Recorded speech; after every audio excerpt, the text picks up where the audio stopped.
Hey everyone, it's Jennifer Roberts here, and I am the Pod Queen.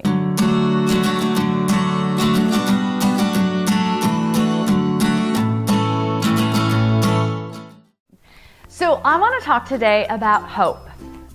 Hope is something that we can lose and we can gain. It depends on our circumstances. Sometimes we just wake up and we feel hopeful. Sometimes difficult things happen and we lose hope. And so today I want to talk to you, what do you do when you've lost your hope? How do you get hope back? And, I know that I've tried to stir myself up to, get my energy involved and focus on hopeful thoughts. And today I'm just going to have hope. Well, it doesn't work. I really don't have the resources in and of my human frame to produce hope. And so I've had to go somewhere else. I've had to go to the source of hope.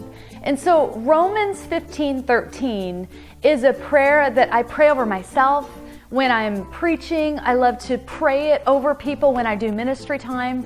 And Romans 15:13 says this. It says, "May the God of hope fill you with all peace and joy in believing that you may abound in hope by the power of the Holy Spirit."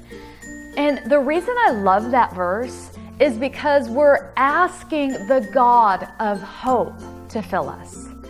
And so it's not my hope, it's the God who is hope. He's the author of hope.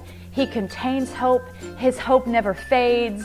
It's not like he's a leaky bucket with, and you fill it up with water and all of a sudden the water is leaking out. No, God is hope. His hope is everlasting. It's from eternity past to eternity future. It doesn't go away. And so we're invited to ask the God of hope to fill us. And when I think about being filled, if I'm being filled by God, by the God of hope specifically, well, there's no room for hopelessness because hope comes all the way through me and fills me. It fills my mind, it fills my eyes, it fills my mouth, it fills my heart, it fills my body. When I'm filled, what can else be in there but hope? And I love to think of that image you people know that I love coffee, right? I love coffee. Now think of a French press coffee maker, okay? So we put the coffee in there, we pour the boiling water, we wait the 4 minutes, be patient, and then you plunge down through the water that presses through the coffee to make this French press coffee. It's so yummy.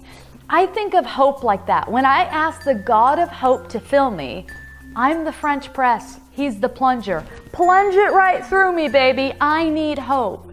And so all that's left in the coffee maker is coffee. The water and coffee mixed together and became coffee. So I know it's a lame example, it's goofy, but I think of that. Every time I ask for the God of hope to fill me, I think of myself like a French press coffee maker. And when God fills me, He plunges hope all through me. It drives out hopelessness. It drives out despair. It drives out depression. There's no room. I think of His hope being plunged all the way through me, and all those other contrary things to hope are pushed out. There's no room anymore. They have to leave because the God of hope fills me.